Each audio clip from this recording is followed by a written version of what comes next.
Welcome back. Pro-Palestine protests continue at both public and private universities all across the country. This is a live look at the campus of UCLA, where early this morning, police breached a pro-Palestinian encampment that had been there for about 48 hours. And you can see right now they are currently making arrests.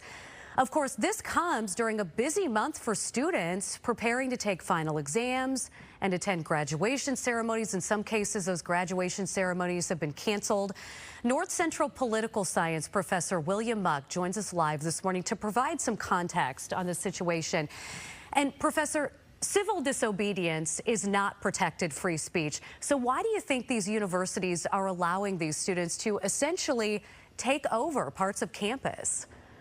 It's a tough balance, and we're putting colleges and universities in a really difficult place because what they want to do is they want to support free speech. They want, part of college is to create a place where you can have these hard conversations. The question is, where do you draw the line? And I think that's what we're seeing with these institutions. They're struggling to find where that line is. You know, we want you to protest, we want you to express your views, but do so in a way that doesn't disrupt the broader academic experience. And it's, to be honest, it's not easy to always find that line. And this has clearly struck a note with a lot of young people across country. Yeah, absolutely.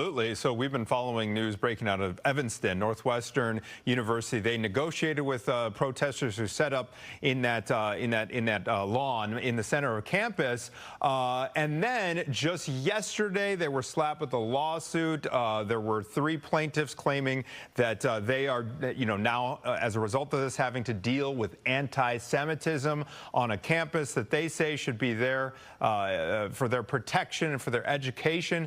So what precedent is all this setting for future campus protests?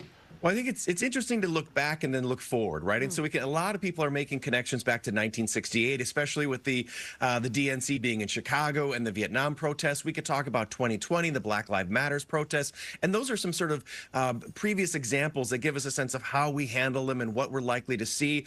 I fully didn't anticipate the way in which this issue is resonating with young people, and it's clear across the country, right? This is something that young people, college students, are really engaging. And so the question is, how do we create spaces where you can have productive, peaceful conversations and really push the issue forward without disrupting education?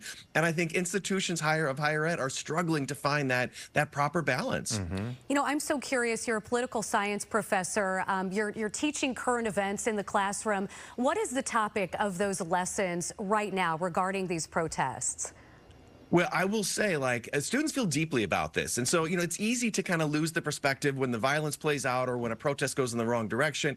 But when you're in the classroom talking with students, this is clearly an issue that is important to them. And again, you don't always know what issues are going to resonate with particular college students, but they identify with some of the suffering of the Palestinians. They feel for that cause. They're frustrated with U.S. foreign policy on the issue. So I think these are the issues that they're grappling with. And sometimes they're expressing them in productive ways. Other times they're not. But I think at a minimum, this is an important issue for young people across the country. And I think if we step back, it's going to be really relevant for the 2024 presidential election. This is going to impact so much, whether we're talking about Biden or Trump. This is going to reverberate in a lot of different ways. On that note, before we let you go, Professor Muck, in terms of the impact, you mentioned U.S. foreign policy.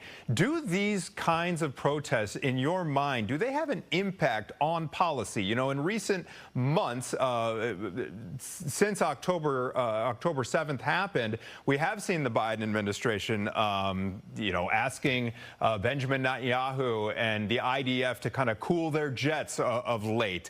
Are these protests playing a role in that? This is a great question. I think the pushback has been significant, and there's no doubt that Biden is responding. I don't know if this latest iteration with the violence and all of that, I don't know if that helps the cause in terms of shaping the administration, because then it gets caught up in the political cycles and it becomes politicized. So I think early on, some of those protests might have had a greater impact in terms of changing the Biden administration than these later ones. But certainly all sides are thinking about it as it plays out. All right, Professor William Muck from North Central College, thank you so much for your time this morning. We appreciate it. Thanks for having me. Thank you.